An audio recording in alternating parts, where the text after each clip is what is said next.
今日係2026年5月22日星期五。黃百鳴涉內幕交易罪成，法庭一句既荒謬又牽強已經夠晒刺耳。而放返入香港工商鋪市場，近年走勢睇，呢單案唔只係娛樂圈新聞，亦係一個關於資本、信心同市場節奏嘅鮮明切面。黃百鳴呢宗案核心係佢作為上市公司主席，涉嫌喺2017年，即天馬影視公佈賣盤前，慫使胞妹進行股份交易。東區裁判法院今日裁定罪成，裁判官指其解釋既荒謬又牽強，且不合常理，完全不接納其證供。依據判詞之重，唔單止係對被告陳詞嘅否定，更係對市場參與者一個好直接嘅提醒。上市公司高層講一句話，背後牽涉嘅唔係情緒，而係資訊優勢同合規紅線。從傳媒披露嘅審訊內容睇，控方一直咬住黃百鳴喺關鍵時段掌握內幕消息，並且知道對方會作交易；而辯方則力圖將行為解讀為一般投資判斷或親屬之間溝通。問題係法庭最後唔收貨，反映證據鏈唔只係有無買賣咁簡單，而係要睇到知情、指使、時點關係4個環節係咪扣得埋。呢種案情對市場人士最有警示性嘅地方，就係你以為係家族理財，法庭可能睇成資訊濫用。講返黃百鳴本人，佢一直唔只係影視人，亦係一個相當積極嘅物業投資者。傳媒過去報道指出，佢同有關人士曾喺1年內斥資約3400萬元，先後買入多項工商鋪物業，涉及工廈、乙級寫字樓同鋪位。另有報道指，由2020年中至2021年7月，佢曾豪擲約2911萬元，掃入6項工商鋪資產。換句話講，今次案件嘅主角絕對唔係一個只靠幕前收入生活嘅藝人，而係一個對資產配置、收租回報、地段輪動相當熟手嘅資本玩家。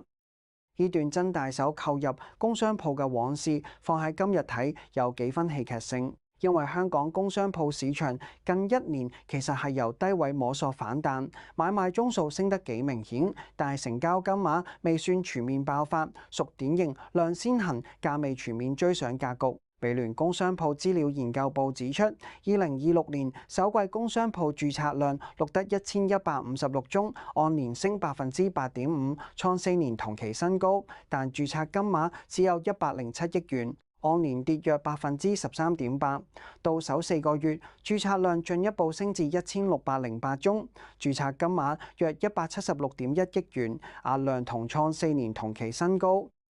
呢個數字組合好值得玩味。宗數升代表市場上有貨照接嘅買家返咗嚟，尤其係細額二手價值重估型交易較活躍，但係金額未同步大升，意味大雕未算全面復甦。亦反映買家仍然以撈底心態為主，唔係全面追價。中原工商鋪先前亦提到，首季工商鋪整體買賣交易大約1048宗，較去年第4季明顯上升。市場氣氛係穩步改善，而非全面狂熱。呢種環境對熟悉物業週期嘅投資者最有吸引力，因為風險同回報之間出現咗一段可計數嘅窗口。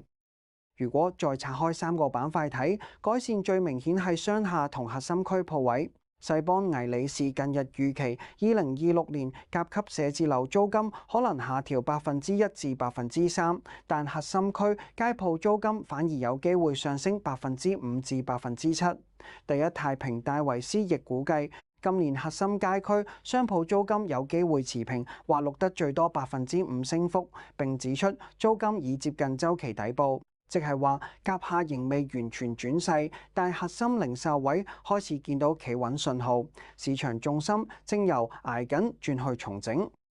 至於工廈，情況就近似資金尋寶場。美聯資料顯示，4月指標甲廈空置率已跌穿10%，回落至9.6%。核心區中上環及金鐘更低見7.4%，尖沙咀亦回落至4.6%。而中原工商鋪的工廈數據亦顯示，第一季指標工廈買賣錄得約130宗，按季升近40%。呢啲數字反映工廈唔再只係舊經濟代名詞，反而成為租賃需求、學生宿舍概念、迷你辦公、倉儲升級等新題材嘅承接點。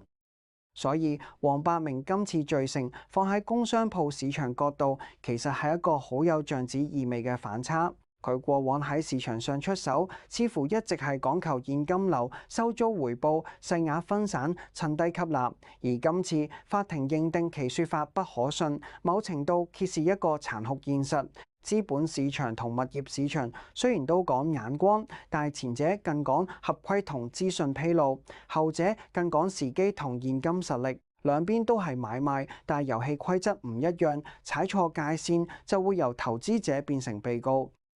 更微妙嘅係，佢個案同今日香港工商鋪嘅氣氛其實有啲似，市場回暖，但係信心仍然分層。大行同代理行都見到成交回升，尤其係核心區鋪位，部分甲廈同工廈細單位有承接，但係整體氣氛仍未去到人人搶貨嘅階段。換言之，家族辦公室、私營資本同老牌投資者仍然有能力喺低位部署，但佢哋更加注重合規、風險管理同資產流轉效率。黃百鳴過去嗰種小注多元玩法，本身就係一種典型的資產防守策略，只不過今日加咗法律審視，就顯得更加赤裸。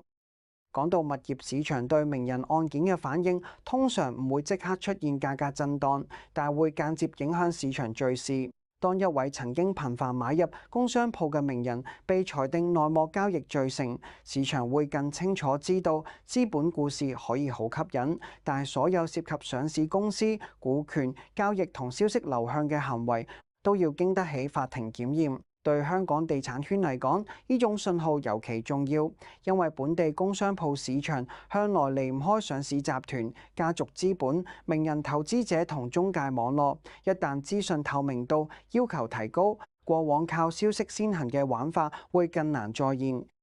黃百鳴案亦提醒咗一樣嘢，香港工商鋪唔係只得冷冰冰數字，背後其實係一個個投資者對未來租值、轉手空間同資產抗跌力嘅判斷。佢當年大手吸納工廈、月廈、鋪位，某程度係壓住香港細型商業物業有防守性。而今日市場數據顯示，呢個判斷未必全錯，因為成交宗數確實回升，核心區鋪租亦開始見底。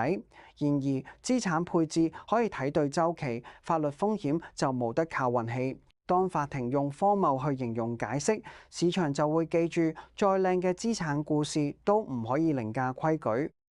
而家再睇返黃百鳴過去嗰批工商鋪買入，最值錢嘅唔一定係物業本身，而係佢釋放出嚟嘅市場訊息。當一位熟悉娛樂、傳媒、投資嘅人物都覺得工商鋪值得配置，代表當時市場價位已經吸引。但係當下法庭裁決落地，又提醒投資者買物業可以靠眼光，做人做事就要靠底線。香港樓市今日仍然係一個分化市，核心區有起色，非核心區仍然掙扎。工商鋪靠成交量回暖，但價格未全面翻身。黃百鳴依單案就好似將市場嘅回暖同風險同一時間擺上台面，幾有警示意味。